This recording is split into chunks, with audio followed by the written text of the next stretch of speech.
Bonsoir à tous. Est-ce que chacun se porte bien ce soir? Amen. Amen. Je n'entends pas encore ton amen. J'ai dit Amen. Amen. Nous avons fait le bon choix de quitter nos maisons et d'être là ce soir. Amen. Amen. Est-ce que je peux acclamer pour toi-même, pour ta présence en ce lieu? Merci à Maman Chantal qui se lève et qui acclame. On dit acclame pour toi-même. Tu ne veux même pas acclamer pour toi-même. Nous avons choisi la bonne part. Amen. Et ce soir, je voudrais vous proposer un thème. Cela fait quelques semaines, il y a des enseignements suivis. Il y a 3 semaines en arrière, l'évangéliste Alain Mito parlait de l'effusion du Saint-Esprit et de la mission. Il faisait un lien entre le fait de recevoir le Saint-Esprit et d'être engagé dans la mission. La semaine qui suivait, c'était l'ancien lié qui a repris le thème en mettant un accent sur la manifestation de la puissance. Mais ce soir, je voudrais continuer dans cette lancée, mais en reformulant la thématique de ce soir. Le thème de ce soir, je vous le propose, ainsi qu'il suit. On a besoin des chrétiens matures pour provoquer un réveil spirituel mature. On a besoin d'une église mature pour provoquer un réveil spirituel mature. Frères et sœurs, nous avons, et nous parlons souvent de réveil. Et je voudrais bénir, avant de continuer, remercier notre président, notre pasteur local, pasteur du groupe Hébron, l'apôtre Jules Benjamin Goua, qui me fait l'occasion de me tenir devant vous ce soir. Est-ce qu'on peut acclamer pour sa vie? C'est vrai qu'il n'est pas là. Je voudrais qu'on acclame pour sa vie. Voilà. Si on est là, c'est lui qui nous programme, qui nous fait confiance et qui me permet ce soir d'être devant vous ce soir. Amen. Nous avons au cours de notre vie avec le Seigneur déjà entendu des prédications, des séminaires, des enseignements sur le réveil spirituel ou même sur la maturité. Le sujet en lui-même ne nous est pas étranger. On parle de réveil spirituel, on parle de maturité. Des prédications, des enseignements ont été abordés et nous avons pris part à toutes ces choses-là. Mais formulé comme tel, le sujet est une invitation à sortir de l'immaturité pour accéder pleinement à une vie de réveil permanente. Sortir de l'immaturité pour accéder à une vie de réveil permanente. Le problème, c'est lequel? Nous commençons avec un élan, nous commençons avec une force, nous commençons avec un feu. Mais bien souvent, après quelque temps, nous faiblissons. La chose n'est plus permanente. Parce qu'il y a un problème au niveau de la maturité. Dis avec moi, on a besoin des chrétiens matures pour provoquer un réveil spirituel mature. Sinon, ça va être un feu de paille. Une puissance pour 2 jours, une puissance pour 1 mois, une puissance pour quelque temps, des dons spirituels pour un moment, parce qu'il manque de maturité.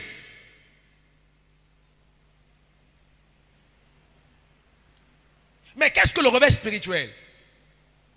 Comme je vous le disais ce soir, si le micro passait, chacun de nous a une idée du réveil, à sa définition, à sa théologie du réveil spirituel. Il y a tellement de définitions, mais je voudrais vous proposer la définition qui me paraît la plus simple et la plus équilibrée, à mon humble avis.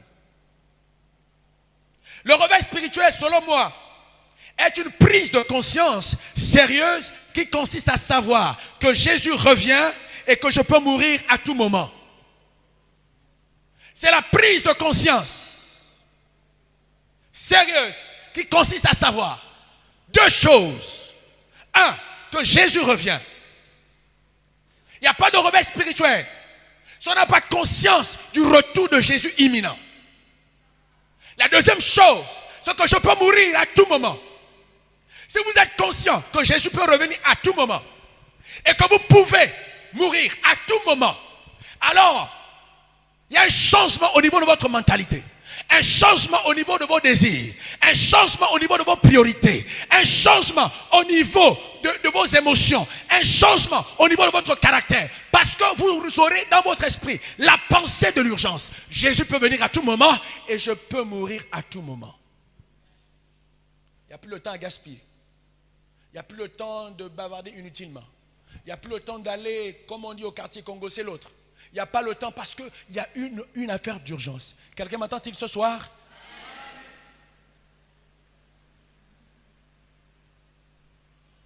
Le réveil spirituel englobe pour moi ces deux éléments. Jésus revient. Et je peux sortir le matin, ne plus jamais rentrer le soir. Et j'apprends à gérer ma vie. J'apprends à optimiser les opportunités que le Seigneur me donne.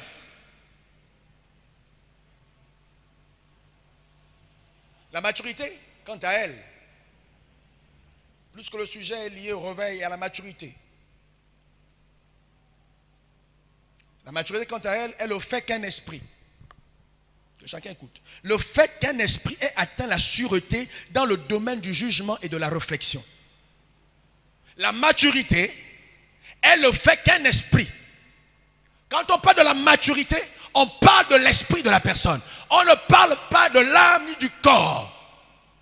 On parle au niveau de l'esprit. Le fait que l'esprit de la personne ait atteint un niveau de sûreté dans le domaine 1 du jugement et de la réflexion. Autrement dit, c'est la capacité de l'esprit, la capacité qu'a l'esprit de juger et d'analyser les situations qui se présentent devant lui. La capacité qu'a votre esprit de juger et d'analyser toutes les situations qui se présentent devant vous. C'est ce qu'on appelle la maturité. Donc dans la maturité, il y a le jugement,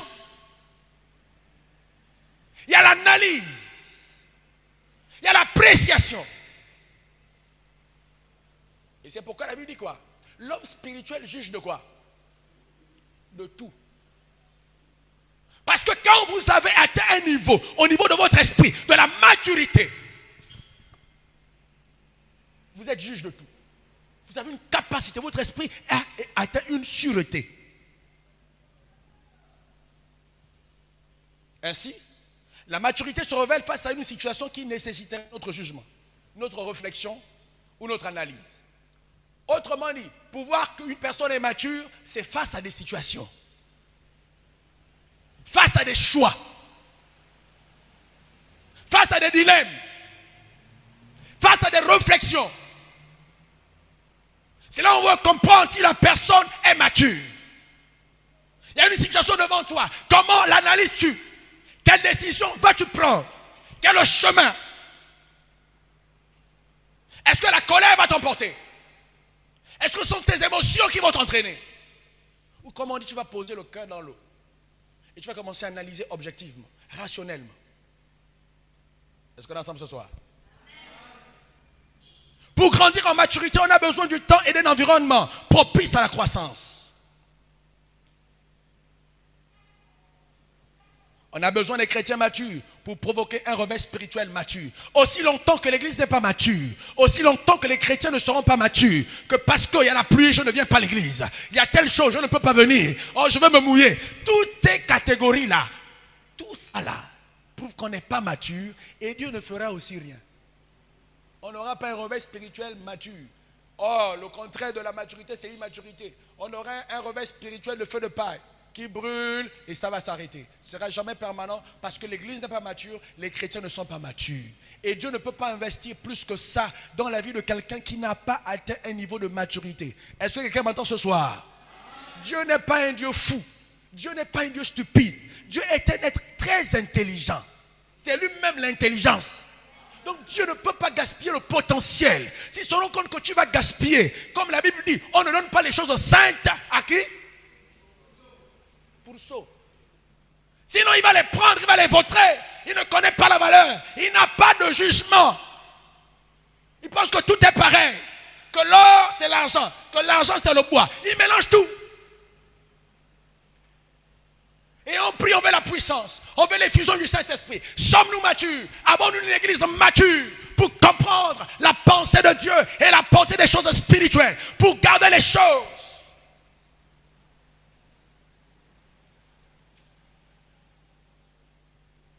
Ce que la maturité n'est pas. La maturité n'est pas liée au tempérament. Le tempérament est lié à la personnalité de chacun. Écoutez-moi bien. La maturité, ce n'est pas le tempérament. Souvent on pense que parce que les gens sont extravertis, il y a des gens qui sont extravertis, qui parlent, qui rient, ils rigolent. On va dire, voici une personne immature. Non. Et vous avez des personnes introverties qui sont calmes, qui ne parlent pas beaucoup. Et vous allez leur dire qu'ils sont matures parce qu'ils ne parlent pas beaucoup. Non. La maturité n'est pas liée au tempérament. La maturité n'est pas liée à la personnalité. Est-ce qu'on se comprend ce soir? Amen. Je n'entends pas ton amen. Donne-moi un bon amen. Je dis amen. Amen. On n'est pas à la mort. La maturité n'est pas liée au tempérament. Ce n'est pas lié à la personnalité. Chacun de nous a sa personnalité. Il y a des gens extravertis, introvertis, qui ne parlent pas beaucoup, d'autres qui parlent beaucoup. Ce n'est pas ça la maturité. Tu peux ne pas parler, mais tu es la personne la plus immature. Il suffit qu'on amène un problème. Et que lorsque tu vas ouvrir la bouche, là, on va savoir tout ce que tu vas dire comme énormité. Oh, mais ils pensent comme ça. On pensait que. Non, la maturité est liée, je vous ai dit, au niveau de votre esprit. Est-ce qu'on est ensemble ce soir? La maturité n'est pas le fait de parler calmement. Il y a des gens qui parlent calmement. Un mot, il s'arrête. Il prend 2 secondes. Avec élégance, on se dit voici une personne mature. Comme elle est éloquente, on dit voici une personne mature. Ce n'est pas la maturité. La maturité n'est pas le fait de marcher avec élégance. La maturité n'est pas le fait de porter des costumes. Comme ici le costume était le boubou religieux, admis par le Saint-Esprit. Et si on est en culotte, on serait immature. Est-ce qu'on est ensemble ce soir? Est-ce qu'on peut enseigner ce soir? Je suis en train de parler de la maturité. Parce qu'il y a des fausses idées. Il y a des idées reçues. Oh, la maturité, c'est peut-être quand on est assis comme ça, on ne bouge pas beaucoup dans l'église, on est comme ça, on s'habille comme ça, on tourne comme ça. Non, ce n'est pas lié au costume. Tu peux porter le plus grand costume, la plus belle robe. Tu es une personne la plus immature. La maturité n'est pas le fait d'être marié et d'avoir des enfants. Tu peux être marié et avoir des enfants. Ça ne fait pas de toi une personne mature. Et nous voyons beaucoup de divorces parce que les gens se marient, mais ne se marient pas dans une dimension de maturité. Ils sont immatures. Et les problèmes arrivent, on n'arrive pas à gérer, divorce. Mais le mariage a été célébré avec toute pompe. La maturité n'est pas le fait d'avoir un bon travail assorti d'une grande rémunération. Parce que je travaille, je suis un haut cadre, et automatiquement on doit te coller l'étiquette que tu es mature. Non, c'est une présomption, mais ce n'est pas la réalité. La maturité n'est pas le fait d'avoir une voiture de luxe. La société tente à nous faire croire, quand on a ces choses-là, ça veut dire qu'on est grand, on est mature. Ce n'est pas ça la maturité. Les enfants des blancs riches, ils ont aussi les grandes voitures, mais c'est les enfants les plus inconscients, des personnes les plus inconscientes. La maturité n'est pas le fait de parler l'anglais, l'espagnol, de parler toutes les langues du monde.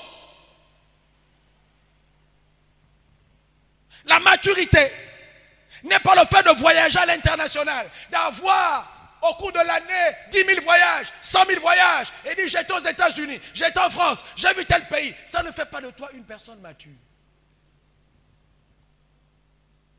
La maturité n'est pas le fait de parler en langue. Parce que tu parles en langue. Tu es rempli du Saint-Esprit. Que tu es une personne mature. Non. C'est même ceux qui parlent en langue là, qui sont souvent les personnes difficiles au niveau de l'église. Bon, c'est pas toi, hein? Je vais parler des autres, pas toi. La maturité n'est pas le fait de manifester les dons spirituels. C'est là où on s'étouffe. Parce que Dieu m'a fait grâce d'un don. Le don, c'est la grâce de Dieu. Ce n'est pas un effort. Est-ce qu'on est ensemble ce soir? Pas parce que tu as jeûné 40 jours, 40 nuits que Dieu t'a donné la chose. Non, Dieu a eu pitié de toi. Un don de puissance, de révélation, un don d'inspiration, Dieu te revêt, Dieu te le donne. Ce n'est pas parce que tu es saint, pas parce que tu maîtrises la Bible, pas parce que tu le connais même Dieu lui-même. Non, nous le connaissons en partie. C'est Dieu qui fait grâce. Et Dieu peut te doter de quelque chose. Mais ça ne fait pas de toi une personne mature. C'est pourquoi même avec les dons spirituels, beaucoup de chrétiens, beaucoup de personnes ont eu à faire des choses et à détruire l'église, à casser l'ambiance dans la maison de Dieu. Parce qu'ils ont mal utilisé le don spirituel que Dieu leur avait donné. Mais pourtant le don fonctionne. Mais ça ne te qualifie pas que comme tu as le don, tu rentres dans la catégorie des hommes matures. Tu peux ressusciter les morts, mais tu es un immature. Tu peux être le plus grand prophète, mais tu es un immature. Et ça ne va pas durer. La maturité n'est pas le fait de diriger un département ou un groupe de personnes. Parce que je suis responsable. Pour ceux qui me connaissent, je suis aussi fils de cette maison. Et plus tôt, j'ai été à la jeunesse. J'ai eu à diriger la jeunesse avec l'ancien Oussou. Avant que le DP Parfait ne vienne, qu'on le prenne de Sotega pour le ramener ici en 2012. J'étais responsable adjoint au niveau du groupe Louange avec Christelle. J'ai fait plus de 10 ans là. J'ai dirigé les gens, mais est-ce que j'étais forcément mature?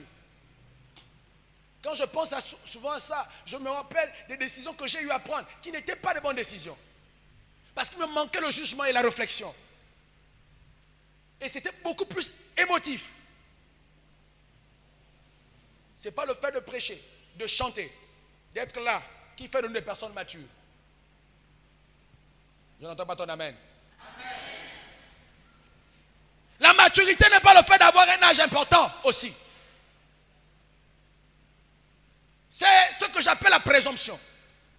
On se dit, plus qu'il a les cheveux blancs, il doit certainement être mature. Mais vous n'avez pas encore vu les vieux, quand ils posent des actes, tu dis, oh, le vieux, il a aussi fait ça. Vous n'avez pas encore vu ça? Mais on se dit, parce qu'il a les cheveux blancs, il doit être certainement sage. C'est pas, la sagesse n'est pas liée aux cheveux blancs. Il y a des vieux qui posent des actes pires que même pour les enfants. Il n'est pas mature. Mais il est d'un certain âge. Mais ces réactions, ces comportements ne sont pas des comportements d'une personne mature. C'est une présomption. Ce n'est pas le fait d'avoir un certain âge qui fait de vous des personnes matures.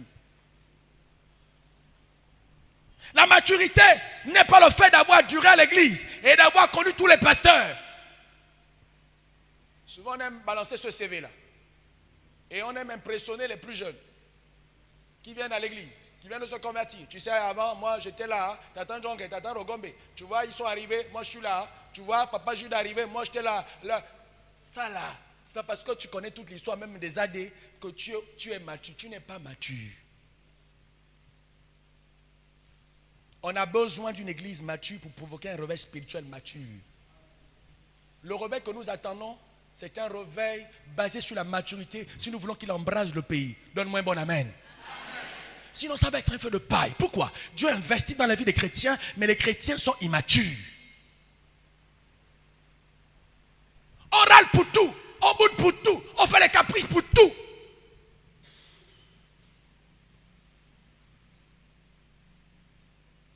Et nous sommes les premiers à parler la langue. Aussi vite qu'on a boudé là. À la même minute aussi, on parle en langue.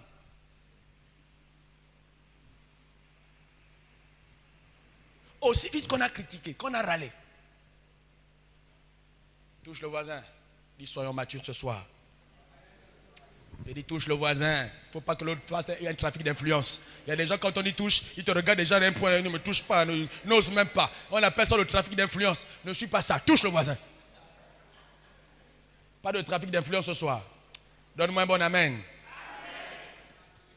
Plus que je viens de dire ce que la maturité n'est pas. Mais là, comment reconnaître qu'une personne est en train d'amorcer une vie de mature, est en train de rentrer dans la maturité? Comment le savoir?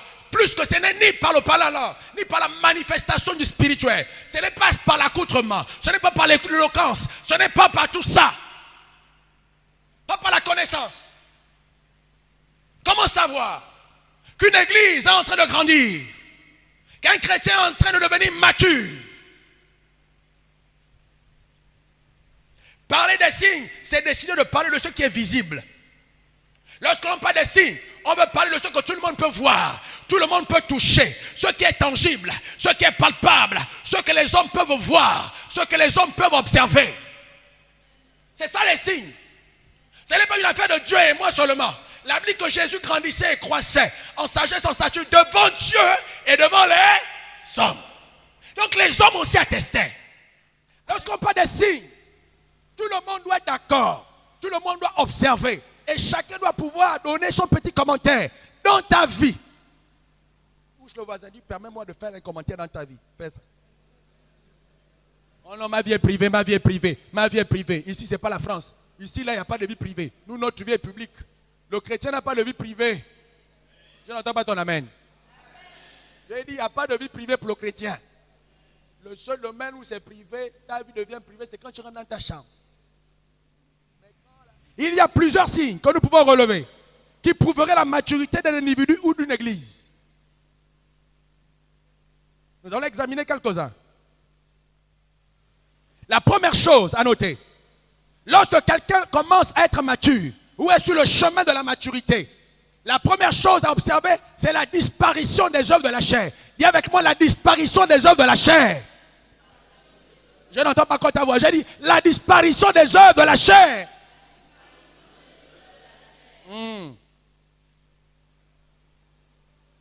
L'un des premiers points est le fait de faire disparaître les œuvres de la chair dans nos vies. C'est ainsi que Paul le préconise aux Galates. Lisons Galates chapitre 5. Les versets 17 à 25. Les versets 17 à 25. Car la chair a des désirs contraires à ceux de l'esprit. Et l'esprit en a de contraires à ceux de la chair. Ils sont opposés entre eux, afin que vous ne fassiez point ce que vous voudriez.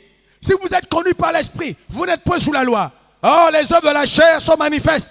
Ce sont l'impudicité, l'impureté, la dissolution, l'idolâtrie, la magie, les inimitiés, les querelles, les jalousies, les animosités, les disputes, les divisions, les sectes, l'envie, l'ivrognerie, les excès de table et les choses semblables. Je vous dis d'avance, comme je l'ai dit, que ceux qui commettent de telles choses n'hériteront point le royaume de Dieu.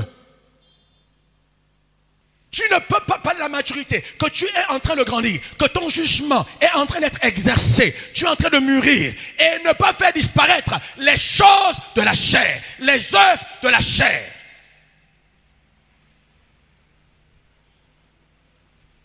Et Paul le dit aux Galates. Si vous continuez à commettre ça et à vous amuser, à vous accoutumer dans cette façon de faire là, je peux vous dire devant Dieu que vous n'allez pas grandir, vous n'allez pas hériter le ciel. Dieu ne vous confiera pas des grandes choses, les choses saintes. Dieu ne se permettra pas de vous confier les trésors du ciel. Oui, il ne se révélera pas à vous parce que vous êtes immatures. Les disputes, les querelles, les divisions, les sectes, toujours.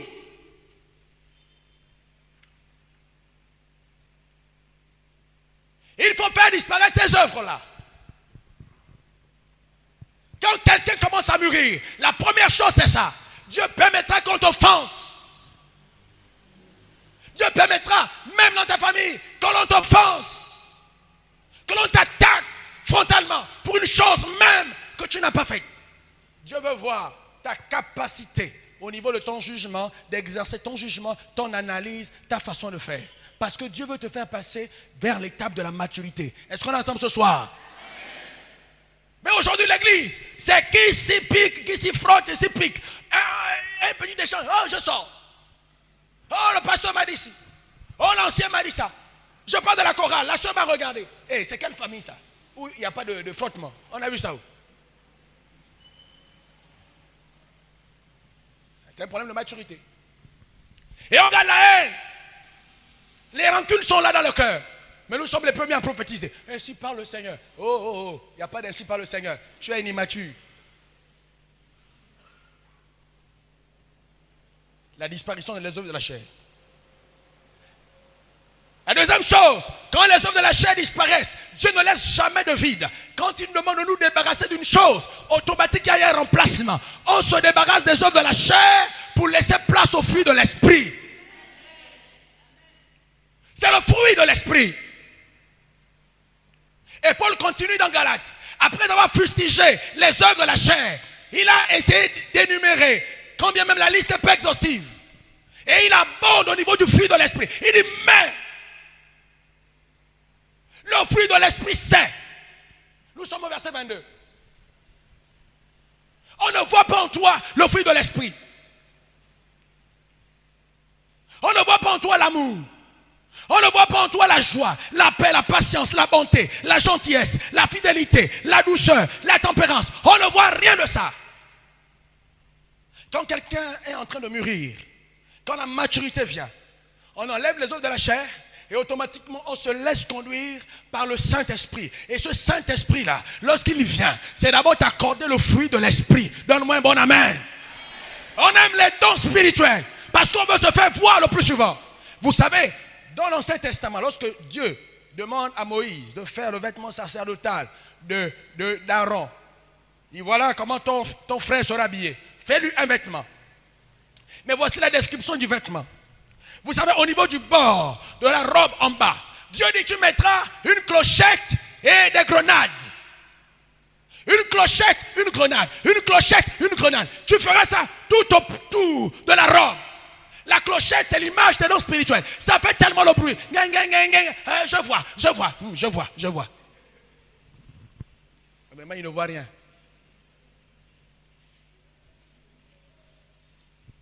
Mais la grenade, le symbole du fruit de l'esprit, c'est posé, c'est calme, c'est visible. On peut voir si c'est mûr. Quelqu'un m'entend-il ce soir? Le fruit de l'esprit. Jésus n'a pas dit, quand on viendra lui dire, Seigneur, n'avons-nous pas chassé les moutons, non? N'avons-nous pas guéri? N'avons-nous pas? Ce n'est pas le fruit, hein. Là c'est le don, n'est-ce pas? Le power, la chose là, on aime ça, les jeunes aiment ça. Le Saint-Esprit souffle. Je soulève 15 personnes, 10 là-bas, allez, soulevez-vous. Hey. Jésus a dit à ceux-là, je ne vous connais pas. Mais Jésus n'a pas nié le fait qu'ils aient fait sans son nom. Hein. Jésus n'a pas dit non, vous n'avez pas fait sans mon nom. Jésus a dit seulement, je ne vous connais pas. Ils avaient exercé, ils avaient utilisé la puissance, ils avaient reçu les morts. Jésus dit, je ne vous connais pas. Mais ce n'est pas au niveau du fruit de l'esprit. Jésus ne peut pas mettre quelqu'un dehors qui manifeste son caractère. Un cœur plein d'amour, plein de bonté, plein de gentillesse, plein de tempérance. Tu es toujours tempérant, toujours en train de couvrir les autres, toujours en train de pardonner aux autres. Dieu ne peut pas te mettre dehors. Parce que c'est le caractère de Christ. Amen. Les signes de la maturité. La capacité d'engendrer d'autres disciples. Dis avec moi, la capacité d'engendrer d'autres disciples. Je n'entends pas ta voix. J'ai dit, la capacité d'engendrer d'autres disciples. Un chrétien mature doit être capable d'amener les hommes à Christ. Tu ne peux pas dire que tu es mature, que tu aspires à un réveil mature. Et tu ne peux pas enfanter dans le monde de Dieu des nouveaux convertis. Matthieu chapitre 28 dit quoi? Le verset 19 et 20. Allez! Jésus parle à qui? Aux inconvertis, non? Aux inconvertis, hein? Aux disciples. Il dit, allez! Allez vous mordre comme les serpents. Allez vous critiquer. Allez. Il dit, allez, faites des nations des disciples. Tu ne peux pas être à l'église autant d'années, autant de temps, ne pas être capable d'engendrer, d'avoir des enfants spirituels, des petits enfants spirituels. On dit, je suis venu à l'église parce que X m'a apporté l'évangile. Personne ne rend témoignage de toi. Tu es ancien, diacre, TP, responsable, simple chrétien. Tu ne peux pas dire que tu es mature et ne pas être capable d'engendrer des disciples au Seigneur Jésus. L'une des conditions, des signes de la maturité, c'est être capable d'engendrer dans le monde de Dieu des enfants à Dieu. Toi, c'est seulement quoi? Les dons spirituels. Seigneur, je veux te voir, montre-moi ta gloire. Non, va d'abord, comme on a dit, comme le diacre Mito avait dit, va d'abord chercher les âmes et tu vas voir la gloire de Dieu. Amen. La capacité d'engendrer. Et Paul dit à Timothée, dans 2 Timothée, le premier chapitre. Non, le deuxième chapitre. Les versets 1 et 2. Ouais, 2 Timothée, chapitre 2. Le verset 1 et 2. Ce que tu as reçu de moi, Timothée, je t'ai formé, je t'ai engendré dans la foi. Mais je ne serai pas là éternellement. Ce que je t'ai donné, ce que je t'ai transmis, je te demande aussi de transmettre aux autres, à une autre génération. Il faut aussi engendrer, va enseigner, va transmettre ce que tu as reçu de moi. Tu ne peux pas dire que tu es mature. Une église mature, mais il n'y a pas de disciple-là. Une église mature, il n'y a pas la croissance numérique. Une église mature, un chrétien mature. Il y a un problème. Tu dois être un papa, une maman spirituelle pour quelqu'un à un moment donné de ta vie. Donne-moi un bon amen. Amen. On doit t'appeler papa, maman. Oui, tu dis ça c'est mon fils que j'ai engendré. Oui, je suis allé te prendre, je t'ai lavé, je t'ai appris à prier, à jeûner, je t'ai enseigné les premières paroles. Oui, mon fils. C'est ça. C'est ça. Ça prouve que tu grandis. Et enfin, comme autre point, ce n'est pas exhaustif. C'est la capacité à gérer ses problèmes sans pourtant les faire subir aux autres. Tu ne peux pas être mature si tu n'arrives pas à gérer tes propres problèmes. Et quand tu as des problèmes, tout le monde doit en pâtir. L'église doit souffrir. Les voisins doivent souffrir. Pour tes problèmes personnels, mon frère, tes problèmes, ce sont tes problèmes. Bon, ceux qui n'ont pas les problèmes, levez les deux mains. On va chercher la solution. Vous allez nous dire votre secret. Mon frère, même si tu dis que Jésus a pris tous tes problèmes, laisse ça. Tu as des problèmes. Jésus a payé, oui, mais sur la vie, là, mon frère. Chacun nous a ses combats. Il y a certains chrétiens, quand ils ont des soucis, des difficultés, des problèmes, c'est l'église qui doit toujours subir. Oh non, ce mois, j'ai eu tel souci. Ma dîme, je n'ai pas pu la donner. Ce mois, j'ai eu ci, je n'ai pas pu le donner. Hé, Dieu doit subir tes problèmes. Oh, c'est la rentrée scolaire. Tu ne savais pas que octobre, septembre, il y avait devait avoir une rentrée scolaire. Est-ce que c'est la mort? Ça ne t'a pas surpris? Non, le mois est dur. Non, c'est toujours Dieu qui doit comprendre. Dieu doit comprendre tous tes problèmes, mais toi, tu ne comprends jamais les problèmes de Dieu. Immature. Tu ne peux pas blâmer tout le monde pour tes problèmes. Tu ne peux pas blâmer tout le monde pour tes difficultés personnelles. Parce que tu as fait à un moment donné des mauvais choix de ta vie. Tu ne peux pas en vouloir à l'humanité. Il y a des chrétiens qui blâment tout le monde, qui en veulent à tout le monde, remonter contre tout le monde. X ne m'a pas aidé, tel ne m'avait pas donné ceci, je me suis marié, X ne m'avait pas aidé. Hey, tu t'es marié, c'est d'abord ton mariage. Ce n'est pas le mariage de l'église. C'est toi et ta fiancée. Quand tu as demandé la main, qui t'avait envoyé?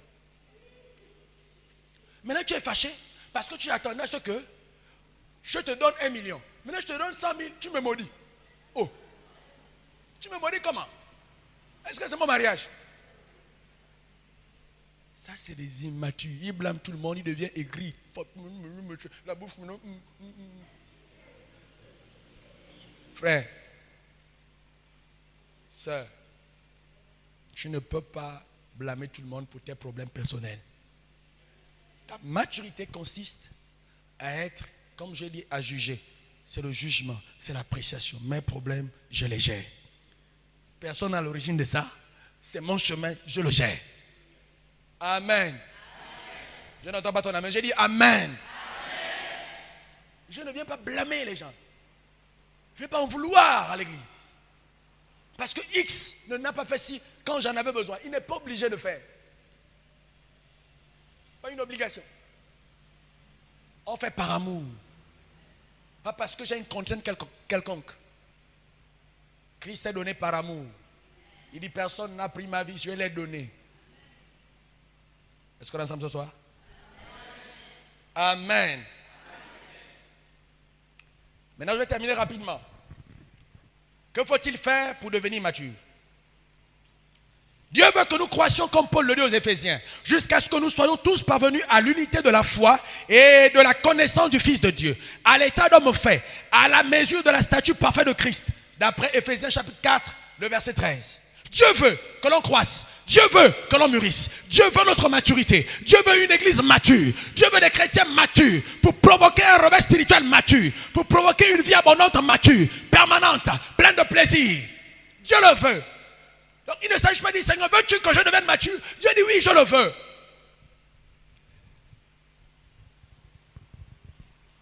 Voici quelques pistes à explorer. Premièrement, que faut-il faire pour devenir mature? La première chose à faire, il faut la désirer.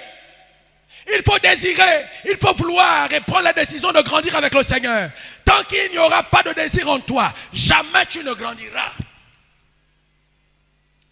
Job chapitre 22, le verset 28 dit ceci. À tes résolutions répondra le succès. Sur tes sentiers brillera la lumière. À tes résolutions, il faut aspirer au changement. Désirer comme des enfants nouveau-nés le lait spirituel est pur, afin que par lui vous croissiez pour le salut.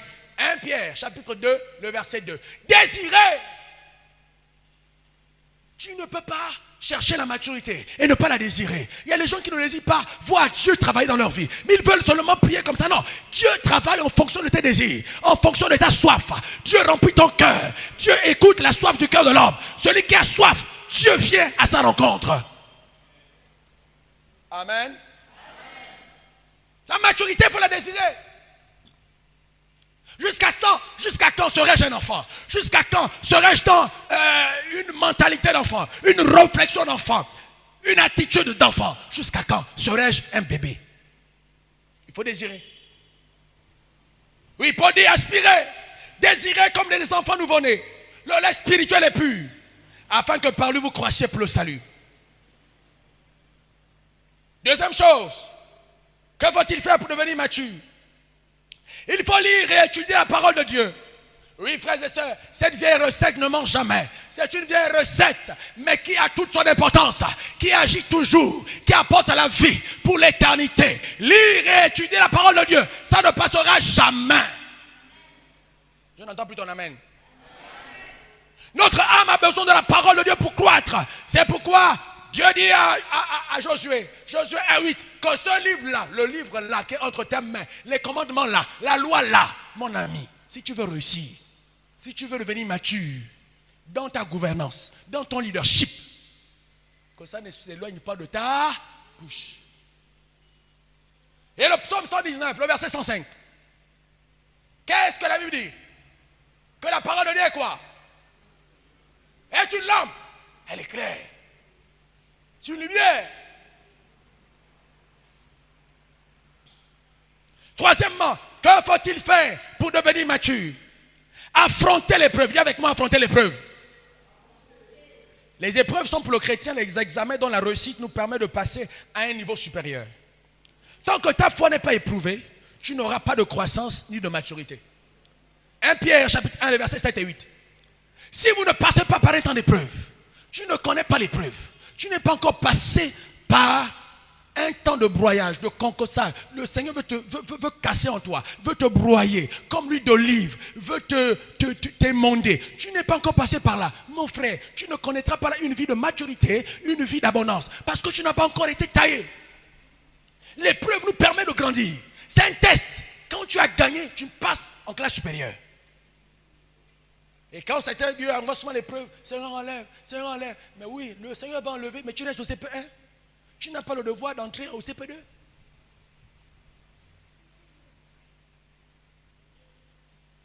Affronter l'épreuve et ne pas fuir. Donne-moi un bon amen. Hein? Tu veux devenir mature, non? Affronte l'épreuve. Ne fuis pas. Affronte.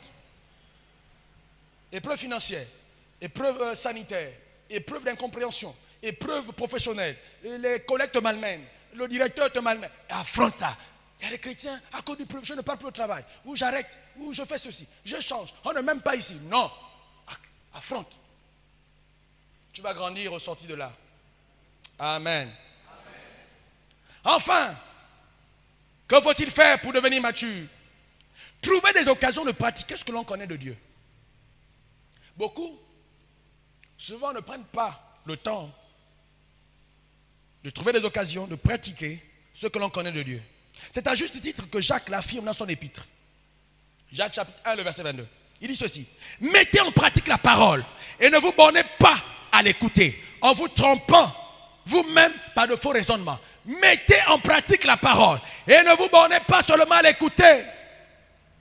Autrement dit, il faut aller sur le terrain, participer aux activités de l'église, servir avec ses dons et ses talents, servir Dieu avec les capacités qu'il nous a données. Oui, trouver l'occasion de pratiquer ce que l'on connaît de Dieu. Tu es dans un département. Il y a des chrétiens qui ne sont dans aucun département. Il vient seulement là, il part. Il n'est engagé nulle part.